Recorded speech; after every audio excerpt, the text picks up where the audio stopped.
Hi everyone, Shamant here from Hyper Automobiles, and again today Lohit is not free, so he won't be joining us for this video too.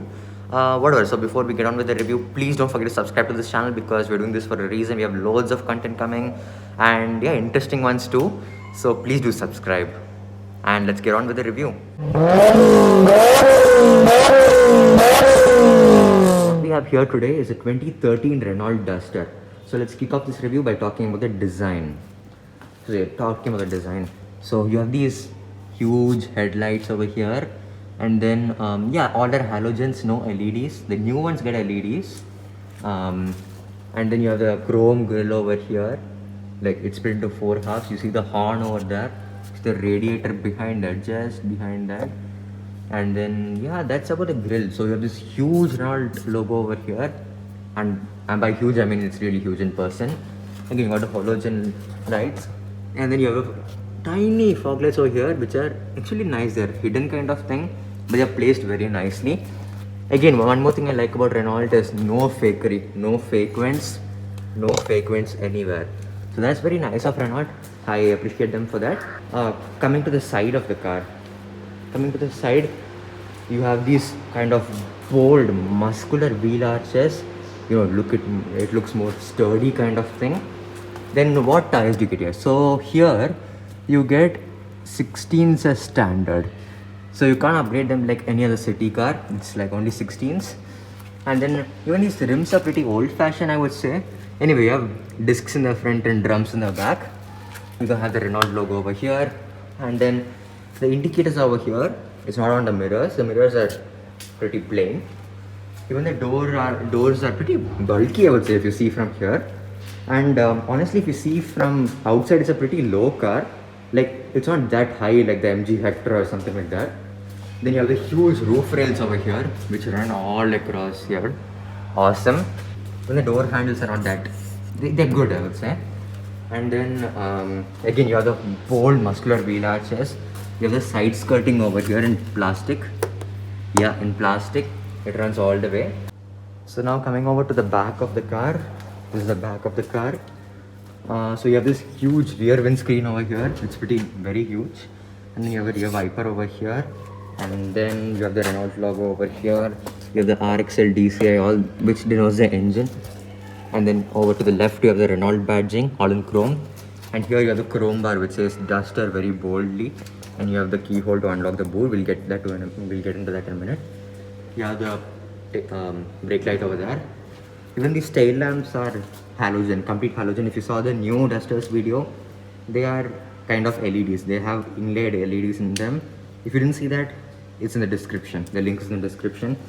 Here you have a towing hook over here. Yeah, so this is a diesel, as you see here. This is a diesel and it has a turbo. It is a turbo variant. So yeah, the power is pretty impressive, I would say. We'll get into that in a minute. Yeah, so now we're moving to the interior of the Duster, and this is the key over here. So yes, so now it's unlocked. Let's get on to the interior. Yeah, so now we're in the interior of the 2013 Renault Duster. So first thing I have to say is I just felt the door right now while closing it.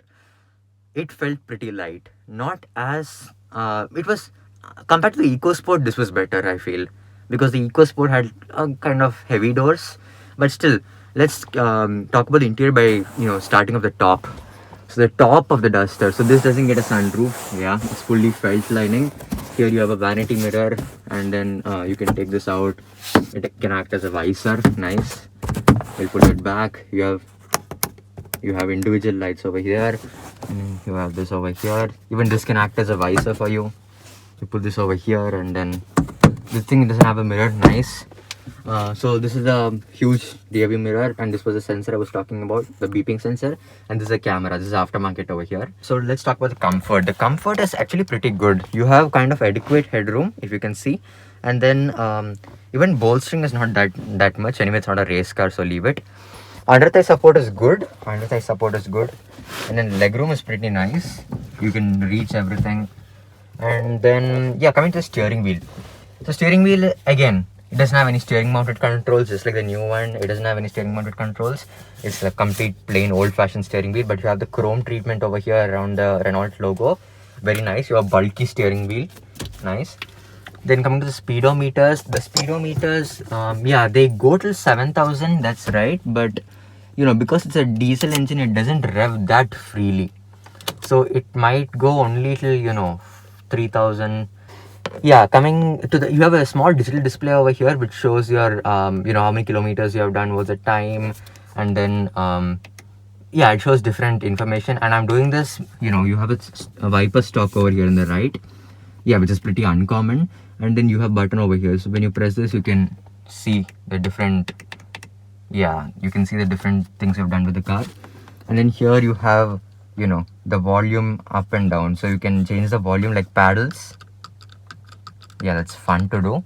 And then here you have the lights, so when the lights are on, yeah, this has an orange theme. Yeah, this has the orange theme. Here the speedometer goes all the way to 200. It won't. Top speed is around 170 to 75. Here it shows the yeah, you need the fuel gauge. You see the indicators. You have the indicators over here, and then you have the hazard lamps over here. And yeah, so coming to the infotainment system of the car. So infotainment system, as you can see, it is aftermarket. And yeah, you have this kind of black treatment. I don't know, does it give a sporty finish? I'm not sure.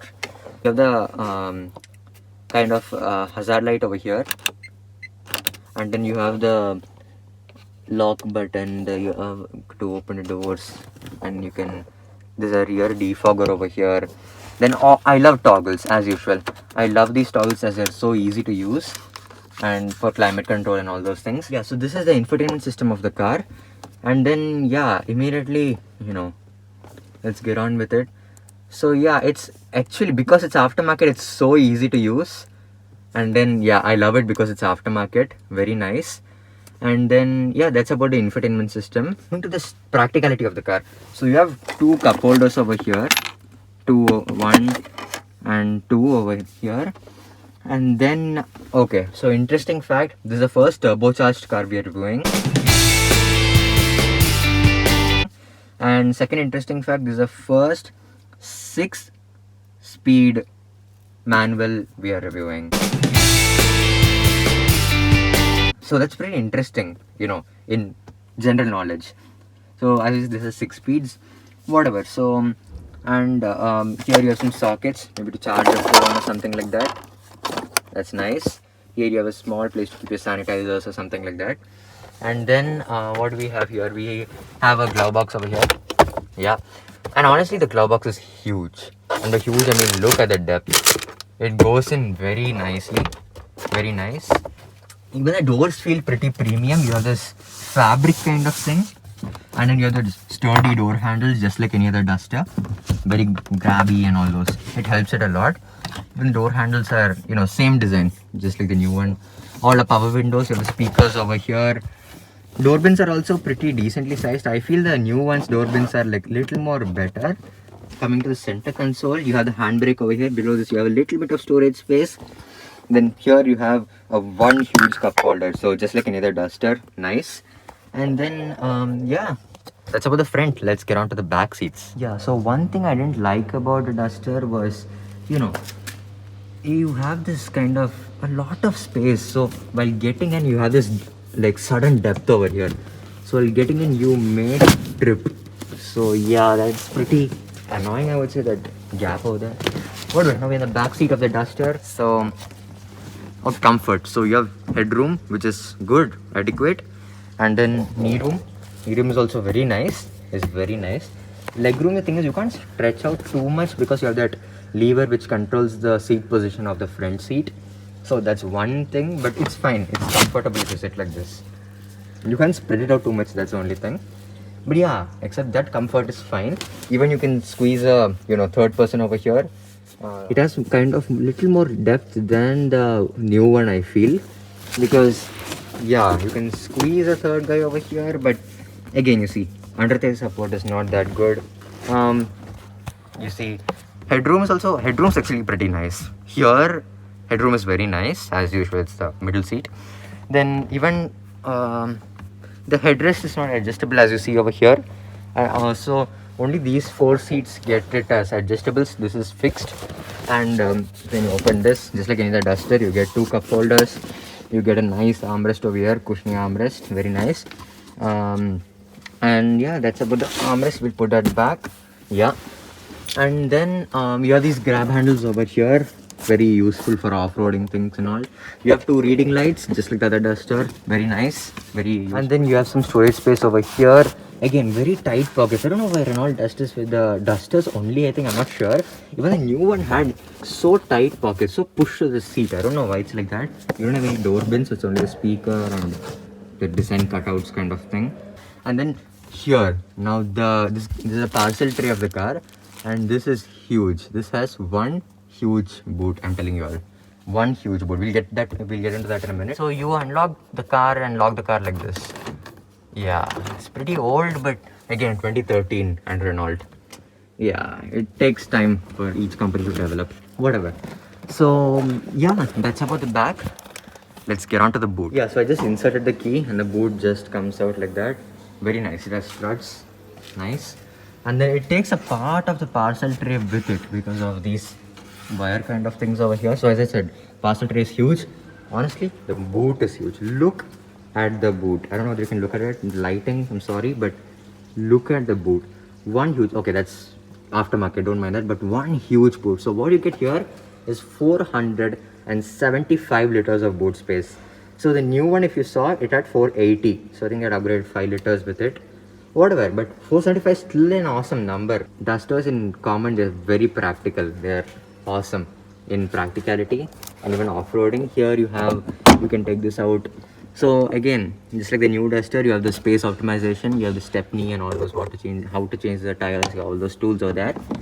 Very nicely designed over there on the side. It doesn't take up any boot space. So the Dusters, what do you say? The spare wheel is under this. So under this meaning it's under the car. So we can't show that right now. But yeah, whatever. That's about the boot. Now let's get on to the engine of the car. Engine, same thing. You pull a lever in the driver's footwell, it pops out a bit. It's a two-step process. Pull it up, and pull the lever, and then there it goes. Very nice. It has struts over here. Very nice. I think the Duster always came with struts. I'm not sure, but you don't have to put a stick, which is very nice. So coming to this huge engine bay, and before that you have the insulation over here, so the bonnet doesn't get hot. The huge engine bay. So what you get here is a 1.5 liter turbocharged 4-cylinder DCI engine, which produces 110 horsepower and 250 Newton meters of torque.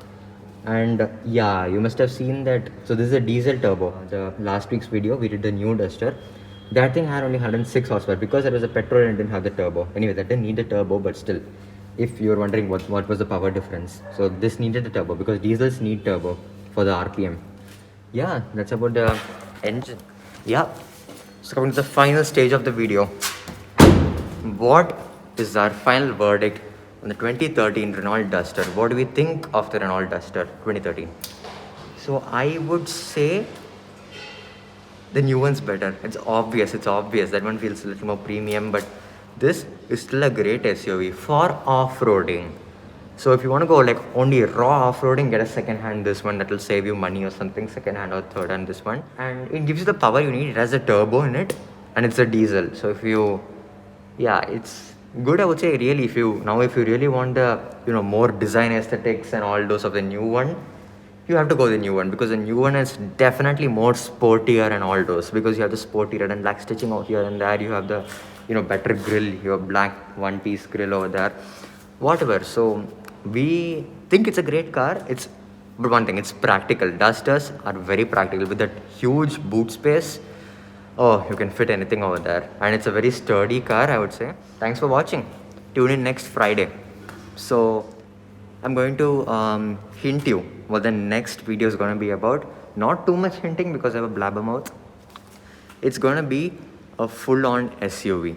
And by full-on SUV, I mean, whatever. I think you got it. Before we end this video, please don't forget to subscribe to this channel, as I said before, because please, why not? You're just a button away. Please do subscribe. And yeah, see you on the next video.